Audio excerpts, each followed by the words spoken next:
اعوذ باللہ من الشیطان الرجیم بسم اللہ الرحمن الرحیم الحمد للہ رب العالمین الرحمن الرحیم اللہم صلی علی محمد وعلی آل محمد رب اشرح لی صدری ویسر لی امری واحلل عقدۃ من لسانی یفقہوا قولی۔ السلام علیکم ورحمۃ اللہ وبرکاتہ۔ الحمدللہ ہم نے سورہ بقرہ کی آیت نمبر 254 تک تفسیر کی تھی۔ آج ہم آیت نمبر 255 سے تفسیر شروع کریں گے۔ الحمدللہ آج سورہ بقرہ کی آیت نمبر 255 ہے جو کہ آیت الکرسی کہلاتی ہے۔ اس کا نمبر 255 ہے سورہ بقرہ میں، جو کہ آیت الکرسی، کیونکہ یہ ایک ہی آیت ہے اور یہ آیت الکرسی کہلاتی ہے۔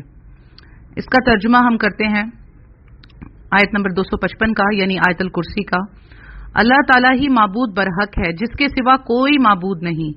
جو زندہ اور سب کا تھامنے والا ہے، جسے نہ اونگ آئے نہ نیند۔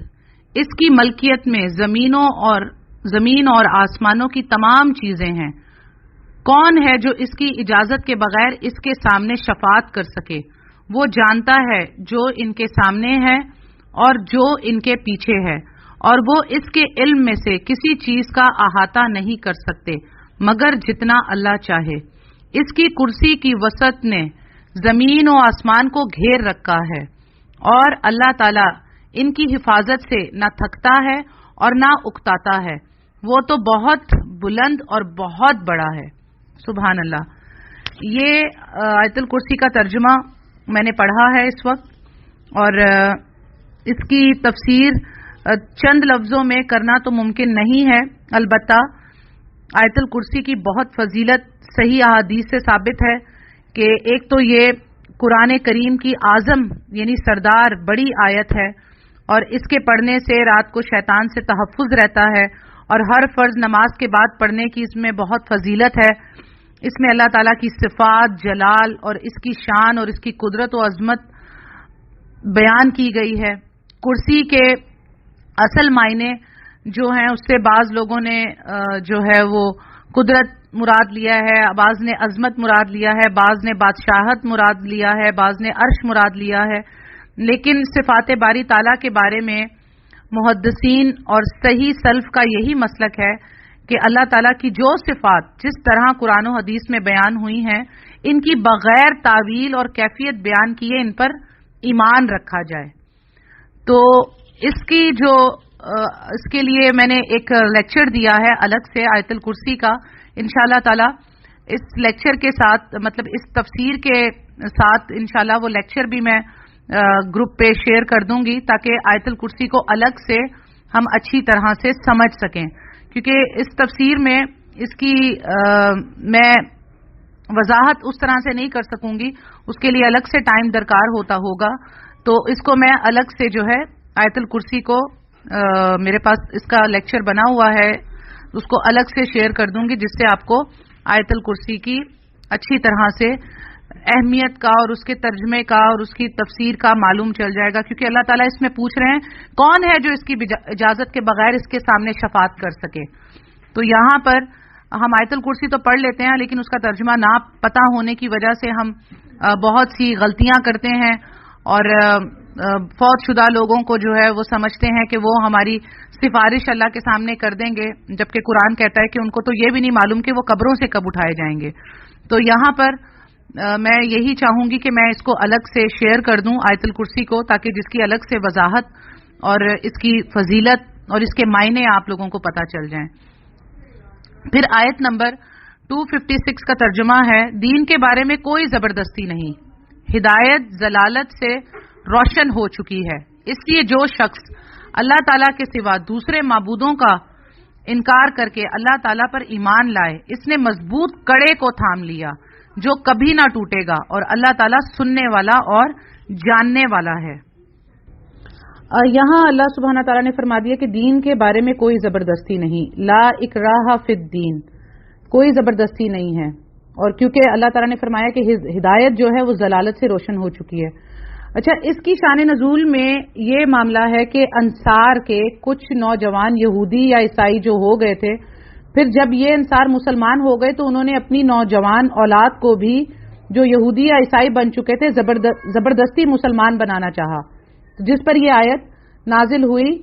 کہ لا اکراہ فی الدین، کہ دین میں زبردستی نہیں ہے، اپنی مرضی سے اور سوچ سمجھ کر اور حق اور باطل کو جان کر جو ہے وہ ایمان لایا جائے، تو اس میں جبر نہیں ہے۔ اس لیے جو شخص اللہ تعالیٰ کی سوا دوسرے معبودوں کا انکار کر کے اللہ تعالیٰ پر ایمان لائے، اس نے مضبوط کڑے کو تھام لیا ہے جو کبھی نہ ٹوٹے گا۔ اللہ تعالیٰ نے فرمایا کہ ہدایت جو ہے ضلالت سے روشن ہو چکی ہے، اس لیے جو بھی اللہ تعالیٰ پر ایمان لاتا ہے تو وہ سوچ سمجھ کر اچھی طرح پرکھ کر ایمان لے کر آئے، کوئی جلدی نہیں ہے، کوئی زبردستی نہیں ہے۔ اور اس کے علاوہ مسلمان مملکت میں رہنے والے اہل کتاب جو ہے وہ جزیہ ادا کرتے تھے، کیونکہ اگر وہ اسلام قبول نہیں کرتے تھے، کیونکہ انہیں مجبور نہیں کیا جاتا تھا کہ وہ اسلام قبول کریں، تو ان سے جزیہ لیا جاتا تھا، یعنی ٹیکس وصول کیا جاتا تھا۔ تو اس آیت کے اعتبار سے یہ آیت عام ہے، یعنی کسی پر بھی قبول اسلام کے لیے جبر نہیں کیا جائے گا، کیونکہ اللہ تعالیٰ نے ہدایت اور گمراہی دونوں کو واضح کر دیا ہے۔ باقی یہ ہے کہ جہاد کا حکم اللہ تعالیٰ نے دیا ہوا ہے، اور وہ جہاد کا حکم آخری وقت قیامت تک رہے گا، کیونکہ نبی صلی اللہ علیہ وسلم نے فرمایا کہ مجھے حکم دیا گیا ہے کہ میں لوگوں سے اس وقت تک جہاد کروں جب تک کہ وہ لا الہ الا اللہ اور محمد رسول اللہ کا اقرار نہ کر لیں۔ تو اکثر کر مرتد کے بارے میں بات کی جاتی ہے کہ مرتد کو جو ہے وہ قتل نہیں کیا جا سکتا اور اس کا کیا معاملہ ہے، اور اس پہ اکثر کر بحث و مباحثہ بھی ہوتا رہتا ہے۔ تو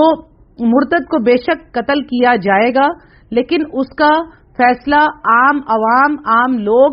اور ایسے عام لوگ نہیں کریں گے، جس طرح کہ ہمارے ملکوں میں ایسے معاملات اکثر کر آئے دن دیکھنے کو ملتے ہیں۔ تو اس کو قتل کرنے کا جو معاملہ ہے وہ حکومت کے ہاتھ میں ہوگا، حکومت اس کا جو ہے وہ سارا جواب دہ ہوگی، حکومت اس کا فیصلہ کرے گی۔ کوئی بھی ایسے اٹھ کر کسی غیر مسلم کو قتل نہیں کر سکتا، کیونکہ آج کل جو ہے وہ الزام بھی لگا دیتے ہیں کہ جی یہ مسلمان ہوا تھا اور اب مرتد ہو گیا، تو اپنی دشمنی کسی نہ کسی طرح سے نکال لیں۔ یہ خیر الگ معاملہ ہے جس کو ہم انشاءاللہ آگے چل کے بھی ڈسکس کریں گے۔ تو اللہ تعالیٰ نے فرمایا کہ دین میں کوئی زبردستی نہیں ہے، لیکن جو بھی اللہ تعالیٰ کے سوا دوسرے معبودوں کا انکار کرتا ہے، کیونکہ اور کوئی معبود ہے ہی نہیں اللہ کے سوا، وہ تو لوگوں نے بنا رکھے ہیں، تو اللہ تعالیٰ فرماتے ہیں کہ اس نے ایک مضبوط کڑے کو تھام لیا ہے جو کبھی نہ ٹوٹے گا۔ پھر آیت نمبر 257 کا ترجمہ ہے، ایمان لانے والوں کا کارساز اللہ تعالیٰ خود ہے، وہ انہیں اندھیروں سے روشنی کی طرف نکال لے جاتا ہے، اور کافروں کے اولیاء شیاطین ہیں، وہ انہیں روشنی سے نکال کر اندھیروں کی طرف لے جاتے ہیں، یہ لوگ جہنمی ہیں جو ہمیشہ اسی میں پڑے رہیں گے۔ اللہم اجرنا من النار، اللہم اجرنا من النار، اللہم اجرنا من النار۔ اللہ تعالیٰ نے یہاں فرمایا کہ جو ایمان لانے والے لوگ ہیں ان کے سارے معاملات کو اللہ تعالیٰ خود دیکھتا ہے، اللہ خود کارساز ہے ان کا، اور اللہ تعالیٰ انہیں اندھیروں سے روشنی کی طرف نکال لے جاتا ہے۔ یعنی کہ جب کوئی ایمان لاتا ہے اللہ پر، اور جب کافر بھی اور غیر مسلم بھی ایمان لاتے تھے اللہ پر، تو کیا ہوتا تھا کہ اللہ تعالیٰ انہیں اندھیروں سے نکال لیتا تھا، انہیں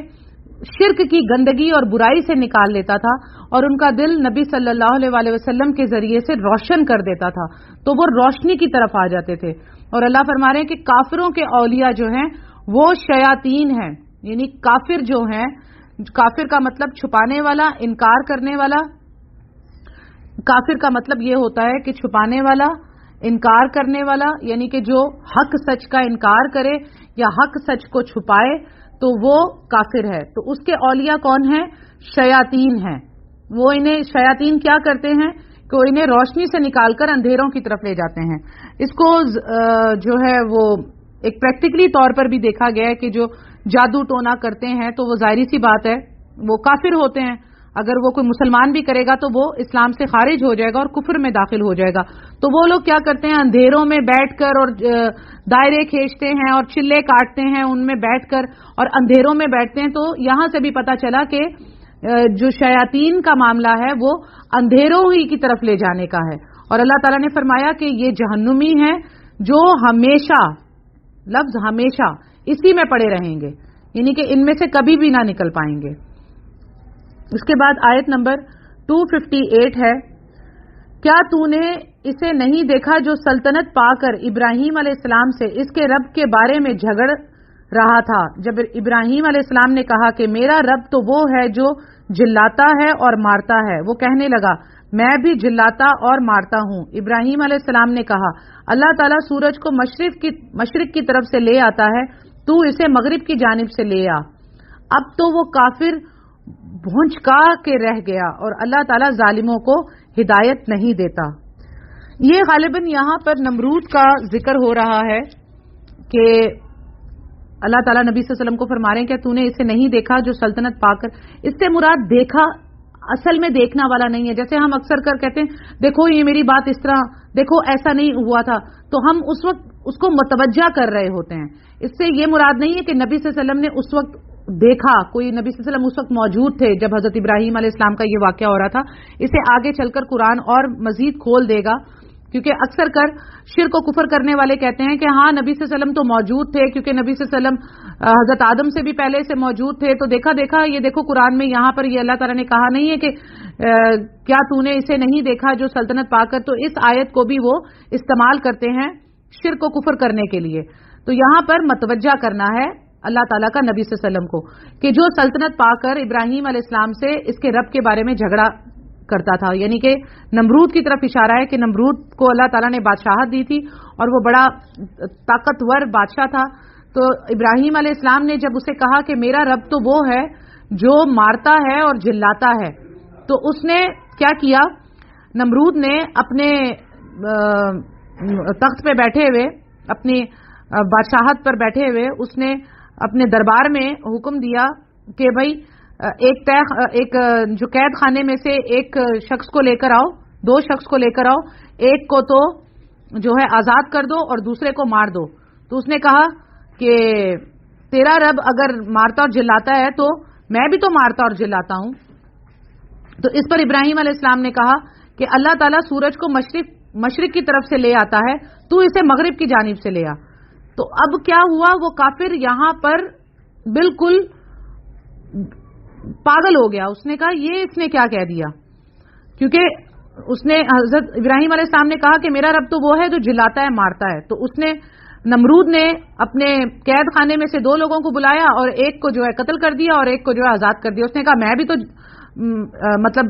چھوڑنے پر اور مارنے پر قادر ہوں، دیکھو میں نے اسے مار دیا اور اسے چھوڑ دیا. تو ابراہیم علیہ السلام نے پھر کہا کہ میرا رب تو وہ ہے جو سورج کو مشرق کی طرف سے لے کر آتا ہے اور اسے مغرب کی جانب غروب کرتا ہے. تو تو ایسے کر کہ سورج کو مشرق کی جگہ مغرب کی جانب سے لے آ. جس پر وہ لاجواب ہو گیا اور سوچتا رہ گیا کہ یہ کیا کہہ دیا. تو اللہ تعالیٰ کہتا ہے کہ میں ظالموں کو ہدایت نہیں دیتا. آیت نمبر 259 کا ترجمہ ہے، یا اس شخص کی مانند کہ جس کا گزر اس بستی پر ہوا جو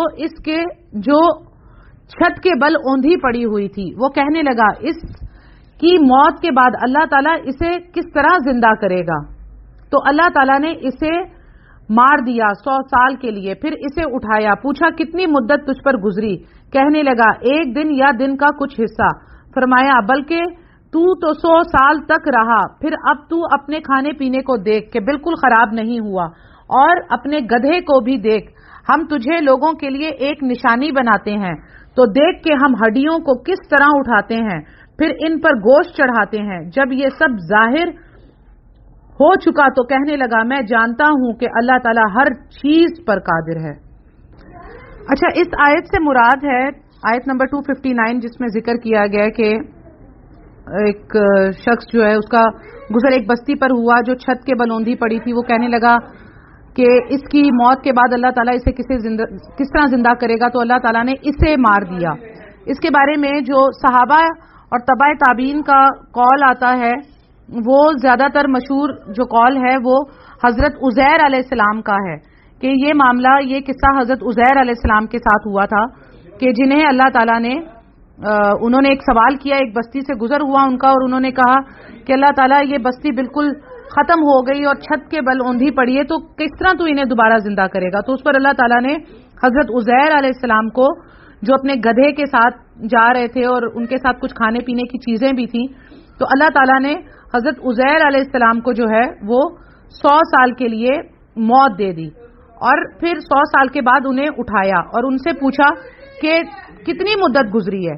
تو حضرت عزیر علیہ السلام نے کہا کہ ایک دن یا دن کا کچھ حصہ. تو اللہ تعالیٰ نے فرمایا کہ 100 سال گزر گئے ہیں اور اب تو اپنے کھانے پینے کی چیزوں کو دیکھ کہ وہ بالکل بھی خراب نہیں ہوئی. یہ بھی اللہ تعالیٰ نے ایک معجزہ دکھایا کہ 100 سال کے بعد بھی اللہ تعالیٰ نے ان کے کھانے پینے کو بالکل تر و تازہ رکھا. اور پھر اللہ تعالیٰ نے فرمایا کہ اب اپنے گدھے کو دیکھ. تو جب حضرت عزیر علیہ السلام نے اپنے گدھے کو دیکھا تو وہ بالکل جو ہے اس کا ڈھانچہ پڑا ہوا تھا, ہڈیوں کے سوا کچھ بھی نہیں تھا. تو اللہ تعالیٰ نے فرمایا ہم تجھے لوگوں کے لیے ایک نشانی بناتے ہیں, تو پھر تو دیکھ کہ ہم ہڈیوں کو کس طرح اٹھاتے ہیں, پھر ان پر گوشت چڑھاتے ہیں. اور پھر اللہ تعالیٰ نے حضرت عزیر علیہ السلام کے سامنے ان ہڈیوں کو اٹھایا اور ان ہڈیوں کو ایک ساتھ جمع کیا اور اس کا پورا ایک ڈھانچہ گدھے کا بنا کر دوبارہ, اور پھر اللہ تعالیٰ نے ان ہڈیوں کے اوپر گوشت کو چڑھایا, جسے دیکھ کر حضرت عزیر علیہ السلام, جو کہ کہا جاتا ہے کہ اس سے مراد حضرت عزیر علیہ السلام ہی ہے, واللہ عالم, اللہ بہتر جانتا ہے, لیکن تبع تابعین کا بھی یہی قول ہے کہ یہ حضرت عزیر علیہ السلام تھے. تو حضرت عزیر علیہ السلام نے جب دیکھا کہ اللہ تعالیٰ نے ہڈیوں کو کس طرح سے جمع کیا گدھے کی اور پھر اس کے اوپر اللہ تعالیٰ نے گوشت چڑھایا, تو وہ دیکھ کر بے شک یہ کہہ اٹھے کہ بے شک اللہ سبحانہ تعالیٰ آپ ہر چیز پر قادر ہیں. کیونکہ انہوں نے یہ سوال کیا تھا نا ایک بستی سے گزرتے ہوئے کہ اللہ تو کیسے ان لوگوں کو دوبارہ زندہ کرے گا. تو اللہ تعالیٰ نے انہیں اس طرح سے ایک تجربہ گدھے کے اوپر کر کے دکھا دیا اور ان کو 100 سال تک خود کو بھی سلا دیا, جس کے نتیجے میں ان کا گدھا تو زندہ نہیں کیا, البتہ حضرت عزیر علیہ السلام کو زندہ کیا اور ان کو دکھایا پھر کہ ان کے سامنے, پھر حضرت عزیر کے سامنے ان کے گدھے کو زندہ کر کے دکھایا کہ اس طرح سے ہم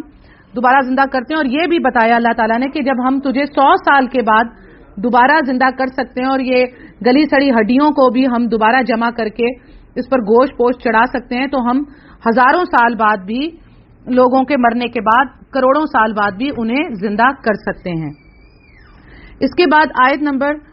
260 ہے جس کا ترجمہ ہے, اور جب ابراہیم علیہ السلام نے کہا کہ اے میرے پروردگار مجھے دکھا تو مردوں کو کس طرح زندہ کرے گا, جناب باری تعالیٰ نے فرمایا کیا تمہیں ایمان نہیں؟ تو حضرت ابراہیم نے جواب دیا ایمان تو ہے لیکن میرے دل کی تسکین ہو جائے گی. فرمایا 4 پرندے لو, ان کے ٹکڑے کر ڈالو, پھر ہر پہاڑ پر ان کا ایک ایک ٹکڑا رکھ دو, پھر انہیں پکارو, تمہارے پاس دوڑتے ہوئے آ جائیں گے, اور جان رکھو کہ اللہ تعالیٰ غالب اور حکمت والا ہے. اچھا اب دیکھیں ایک قصہ تو یہاں پر اللہ تعالیٰ نے یہ بیان کر دیا حضرت عزیر علیہ السلام کا. اچھا اس سے پہلے بھی ہم کافی قصے پڑھتے ہوئے آئے ہیں کہ حضرت موسیٰ علیہ السلام کے وقت میں بھی اللہ تعالیٰ نے بہت سارے لوگوں کو دوبارہ زندہ کر دیا تھا, اور پھر اس کے بعد بھی ایک اور پیغمبر جو بنی اسرائیل میں گزرے ہیں ان کے ذریعے بھی بہت سے لوگوں کو زندہ کر دیا مارنے کے بعد. پھر اللہ تعالیٰ اب یہاں پر اس آیت نمبر 259 میں بھی حضرت عزیر علیہ السلام کے قصے کو بیان کر کے بتایا کہ وہ زندہ کرنے پر قادر ہے. اب یہاں پر حضرت ابراہیم کا قصہ آ رہا ہے کہ انہوں نے کہا کہ اللہ تعالیٰ مجھے دکھا تو مردوں کو کس طرح زندہ کرے گا. تو اللہ تعالیٰ نے فرمایا کہ ایسے کرو کہ کچھ پرندے لے لو, انہیں مانوس کر لو اپنے ساتھ کہ جس طرح تم ان کو پہچان سکو, ان کو پالو, ان کو مانوس کر لو, اور پھر انہیں جو ہے ان کے پھر ٹکڑے ٹکڑے کر ڈالو, اور ان کے ٹکڑے کر کے جو ہے پہاڑوں کے درمیان ان کا جو ٹکڑے پھیلا دو, اس طرح پھیلا کر کے رکھ دو, اور پھر تم انہیں جو ہے پکارو تو وہ دیکھو تمہارے پاس کیسے دوڑتے ہوئے چلے آئیں گے. یہ حضرت ابراہیم علیہ السلام نے اس لیے کہا اللہ تعالیٰ سے کہ ان کے ایمان میں مزید اضافہ ہو جائے, کیونکہ اللہ تعالیٰ نے فرمایا کیا تمہیں ایمان نہیں؟ تو حضرت ابراہیم نے جواب دیا تھا کہ نہیں اللہ تعالیٰ مجھے صرف میرے دل کو تسکین ہو جائے. تو اس پر اللہ تعالیٰ نے انہیں یہ کہا کہ ٹھیک ہے 4 پرندے لو, انہیں جو ہے اچھی طرح مانوس کر کے پھر انہیں جو ہے اچھے طریقے سے مانوس کر کے پالو, اور پھر ان کو ٹکڑے ٹکڑے کر کے جو ہے پہاڑوں پر پھیلا دو, اور پھر جب تم انہیں آواز دو گے تو وہ تمہارے پاس دوڑتے ہوئے چلے آئیں گے. تو یہی کیا حضرت ابراہیم علیہ السلام نے, اور جب حضرت ابراہیم علیہ السلام نے ان کو آواز دی تو وہ سارے حضرت ابراہیم علیہ السلام کی آواز پر زندہ ہو کر دوڑتے ہوئے چلے آئے. تو یہ دیکھ کر حضرت ابراہیم علیہ السلام نے بھی وہی کہا جو حضرت عزیر علیہ السلام نے کہا کہ بے شک اللہ تو ہر چیز پر قادر ہے، ہر چیز کو پیدا کرنے والا، مارنے والا، اور ہر چیز کا خالق ہے، مالک ہے، معبود ہے، تیرے سوا کوئی معبود نہیں ہے. انہوں نے بھی اسی طرح اللہ تعالیٰ کی حمد و ثنا بیان کی جب انہوں نے اپنی آنکھوں سے ان پرندوں کو اپنی طرف زندہ دوڑتے ہوئے دیکھا. تو اللہ تعالیٰ نے فرمایا کہ اللہ تعالیٰ غالب ہے اور حکمتوں والا ہے. اس کے بعد آیت نمبر 261 ہے، جو لوگ اپنا مال اللہ تعالیٰ کی راہ میں خرچ کرتے ہیں اس کی مثال اس دانے جیسی ہے جس میں سے 7 بالیاں نکلیں اور ہر بالی میں 100 دانے ہوں، اور اللہ تعالیٰ جسے چاہے بڑھا چڑھا کر دے، اور اللہ تعالیٰ کشادگی والا اور علم والا ہے. اب یہاں دوبارہ اللہ تعالیٰ نے ہائی لائٹ کیا ہے ان لوگوں کو جو لوگ اپنا مال اللہ کی راہ میں خرچ کرتے ہیں. تو اللہ تعالیٰ نے اس کی مثال اب کیسے دی ہے کہ اس کی مثال اس دانے جیسی ہے جس میں 7 بالیاں ہوں. ایک دانہ ہے جس میں 7 بالیاں نکلیں اور ہر بالی میں 100 دانے ہوں، یعنی کہ 7 بالیاں ہیں اور ہر بالی میں 100 دانے ہوں، تو ایک نیکی کا اجر اللہ تعالیٰ 700 گنا بڑھا کر دے رہا ہے، اور اللہ تعالیٰ جسے چاہے بڑھا چڑھا کر دے. تو اللہ تعالیٰ فرما رہے ہیں کہ جو لوگ اپنے رب کی راہ میں خرچ کرتے ہیں تو ان کی مثال اللہ تعالیٰ نے اس دانے سے دی ہے جس کے اندر 7 بالیاں ہوں اور ہر بالی میں 100 دانے ہوں، یعنی کہ اللہ تعالیٰ یہاں 700 گنا بڑھا کر دینے کی بات کر رہے ہیں. آیت نمبر 162 کا ترجمہ ہے، جو لوگ اپنا مال اللہ تعالیٰ کی راہ میں خرچ کرتے ہیں پھر اس کے بعد نہ تو احسان جتاتے ہیں نہ ایذا دیتے ہیں، ان کا اجر ان کے رب کے پاس ہے، ان پر نہ تو کچھ خوف ہے اور نہ وہ اداس ہوں گے. اچھا، یہاں پر اب کیا معاملہ ہے کہ اللہ کی راہ میں خرچ کرنے والے لوگوں کو اللہ تعالیٰ کہہ رہے ہیں کہ آپ نے اس چیز کا بھی خیال رکھنا ہے کہ آپ نہ تو احسان جتائیں اور نہ انہیں احسان جتا کر تکلیف دیں، کیونکہ ہم میں سے کیا ہوتا ہے کہ ہم اللہ کی راہ میں خرچ تو کر دیتے ہیں لیکن شیطان کو وہ ہماری نیکی ہضم نہیں ہو رہی ہوتی. وہ اب اس چکر میں ہوتا ہے کہ میں کچھ ایسا کروں، اس کے دل میں کچھ ایسا وسوسہ ڈالوں، اور وہ باقاعدہ اس کے لیے اکثر سالوں انتظار بھی کرتا ہے. یعنی کہ آپ نے کسی کی مدد کی، اس کو کچھ اس کی اللہ کی راہ میں اللہ کو خوش کرنے کے لیے آپ نے اس کی مدد کر دی، اور کچھ سالوں بعد اس نے آپ کے ساتھ اس کا کوئی جھگڑا ہو گیا تو آپ نے اس وقت اپنا احسان جتا دیا کہ میں نے تو تمہارے ساتھ یہ کیا تھا اور میں نے تمہاری اس وقت مدد کی اور تم نے آگے سے مجھے یہ جو ہے نتیجہ تم نے دیا، مجھے آگے سے یہ صلہ دیا. تو یہ اکثر کر ہوتا ہے نا ہمارے ساتھ کہ ہم اکثر کر کسی کے ساتھ سالوں پہلے ہم نے کسی کے ساتھ کوئی نیکی کی ہوتی ہے اور ہم سالوں بعد کوئی بحث مباحثہ ہو جائے تو ہم اس وقت کیا کرتے ہیں، اپنا احسان جتلا دیتے ہیں. تو اپنی نیکی کو اللہ تعالیٰ کہہ رہے ہیں کہ اپنی نیکی کو آپ نے ایسے ضائع نہیں کر دینا، کیونکہ شیطان سالوں میں انتظار کرتا ہے کہ میں اس کی یہ کی ہوئی نیکی اس کے منہ سے جتلا دوں تاکہ یہ جو ہے احسان جتلا دے اور اس کی یہ نیکی ضائع ہو جائے. تو اللہ تعالیٰ یہاں پر مال خرچ کرنے کے ساتھ خاص طور پر یہ بھی ہمیں تنبیہ کر رہے ہیں کہ ہم نے اس نیکی کو بھول جانا ہے، بس کی نیکی اور بھول جانا ہے. اب اس شخص کے ساتھ ہمارا کوئی جھگڑا ہو، کوئی معاملہ ہو، وہ ہم پر وہ زیادتی کر لے، تب بھی ہم نے اپنے منہ سے اس نیکی کو یاد کر کے نہیں جتلانا. ٹھیک ہے؟ تو یہاں اللہ تعالیٰ نے فرمایا کہ اگر وہ ایذا دے گا یا احسان جتلائے گا تو ان کا جو ہے وہ اجر ضائع ہو جائے گا. اور اس کو جو مال خرچ کرتے ہیں پھر احسان نہیں جتلاتے اور کوئی تکلیف نہیں دیتے تو ان کا اجر ان کے رب کے پاس ہے. اللہ تعالیٰ ان کے اجر کو مزید بڑھا دیتا ہے، اور اگر وہ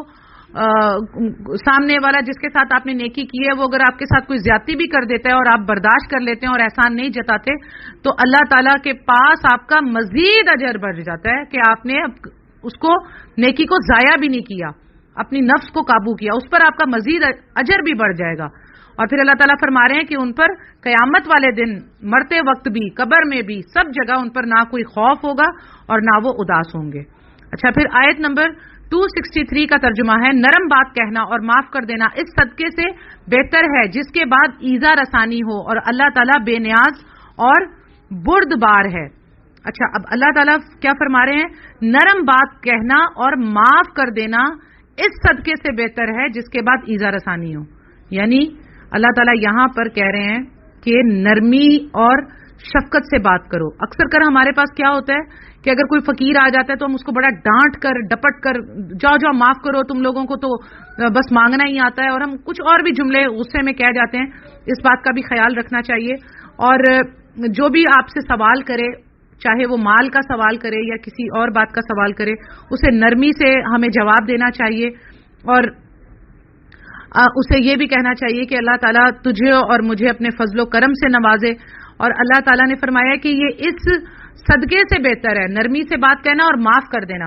اور دیکھیں، معاف کرنا اب یہاں پر دوسرے نمبر پر آ رہا ہے. نرمی سے بات کرنا اور معاف کرنا اس صدقے سے بہتر ہے کہ جس کے بعد ایذا رسانی ہو. یعنی ایسا صدقہ آپ کریں جس کے بعد آپ جتلا دیں، تو اس سے بہتر ہے کہ وہ آپ مال خرچ نہ کریں، صدقہ نہ دیں. البتہ آپ نرم بات کہہ لیں یا کسی کو معاف کر دیں تو وہ ایسے صدقے سے بہتر ہے جو آپ نے بعد میں اپنا صدقہ جتلا دینا ہے، اپنا احسان جتلا دینا ہے. تو اس سے بہتر ہے کہ آپ نرم بات کر لیں اور معاف کر دیں. تو ہمیں یہاں پر معافی کی بھی تلقین ساتھ میں کی جا رہی ہے، کیونکہ اللہ کی ایک آیت میں بہت سے میسیجز ہوتے ہیں، بہت حکمت ہوتی ہے جس کو انسان سمجھنے سے قاصر ہے، سوائے اتنے کہ جتنے اللہ ہمیں توفیق دے دے اور نبی صلی اللہ علیہ وسلم کی احادیث سے ہم اس کو سمجھ سکیں. تو یہاں معاف کر دینا اور نرم بات کرنے کا خاص طور پر اللہ تعالیٰ نے اس بات کو ہائی لائٹ کیا ہے کہ نرم بات کرو اور معاف کر دینا جو ہے وہ بہت بہتر ہے. اور اللہ تعالیٰ فرما رہے ہیں کہ میں بے نیاز ہوں اور بردبار ہوں. آیت نمبر 264 کا ترجمہ ہے، اے ایمان والوں، اپنی خیرات کو احسان جتا کر اور ایذا پہنچا کر برباد نہ کرو، جس طرح وہ شخص جو اپنا مال لوگوں کے دکھاوے کے لیے خرچ کرے اور نہ اللہ تعالیٰ پر ایمان رکھے نہ قیامت پر. اس کی مثال اس صاف پتھر کی طرح ہے جس پر تھوڑی سی مٹی ہو، پھر اس پر زوردار میںھ برسے اور وہ اسے بالکل صاف اور سخت چھوڑ دے. ان ریاکاروں کو اپنی کمائی میں سے کوئی چیز ہاتھ نہیں لگتی، اور اللہ تعالیٰ کافروں کی قوم کو سیدھی راہ نہیں دکھاتا. اور یہاں اللہ تعالیٰ نے دوبارہ ہائی لائٹ کر دیا ایمان والوں کو کہ دیکھو، اپنی خیرات کو احسان جتا کر اور تکلیف دے کر جو ہے نا اس کا جو اجر ہے وہ برباد نہ کرو. جس طرح وہ شخص اپنا مال لوگوں کے دکھاوے کے لیے خرچ کرے، اور یعنی کہ ریاکاری بھی مت کرو، اپنا مال صرف اور صرف اللہ کے لیے خرچ کرو، اللہ کی جو ہے اللہ کی خوشنودی حاصل کرنے کے لیے خرچ کرو، نہ کہ لوگوں کو دکھاوے کے لیے خرچ کرو. البتہ آگے چل کر ہم پڑھیں گے کہ اللہ تعالیٰ کا مال خرچ کرو اعلاناً بھی اور چھپا کر بھی. یعنی کہ اعلاناً بھی خرچ کرنے کا حکم ہے کہ جب دوسرے لوگوں کو ترغیب دینی ہو کہ وہ بھی اللہ کے لیے مال خرچ کریں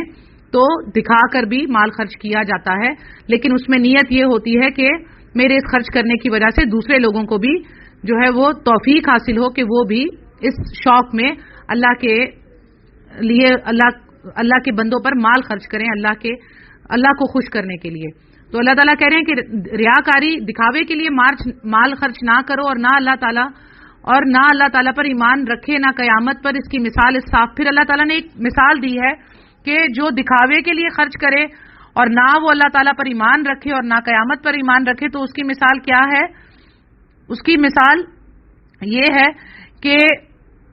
یعنی کہ اللہ تعالیٰ نے بتایا کہ اس کی مثال ایسی ہے کہ ایک صاف چٹان جس پر کچھ مٹی ہو، اور کوئی شخص اس میں بیج بونے کے لیے جو ہے اس پر تھوڑی سی اس مٹی، چٹان ہے اصل میں تو وہ، لیکن اس پہ تھوڑی سی مٹی ہے، تو وہ شخص اس میں بیج بو دے اور بیج بو کر اور خوش ہو جائے. لیکن بارش آئے زوردار طریقے سے اور وہ ساری مٹی اس چٹان پر سے ہٹ جائے اور وہ پتھر مٹی سے بالکل صاف ہو جائے، تو وہ بیج بھی کہاں جائے گا؟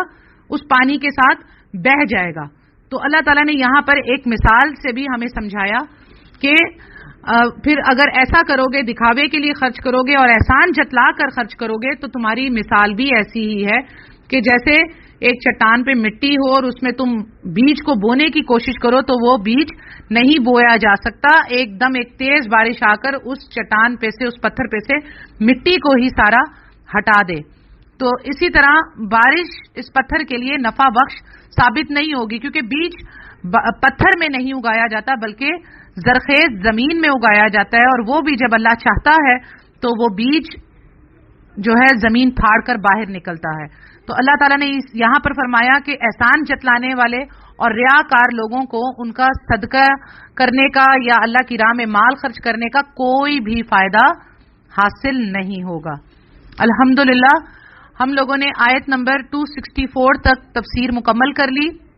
سورہ بقرہ کی آیت نمبر 264 تک۔ اللہ تعالیٰ سے دعا ہے کہ اللہ تعالیٰ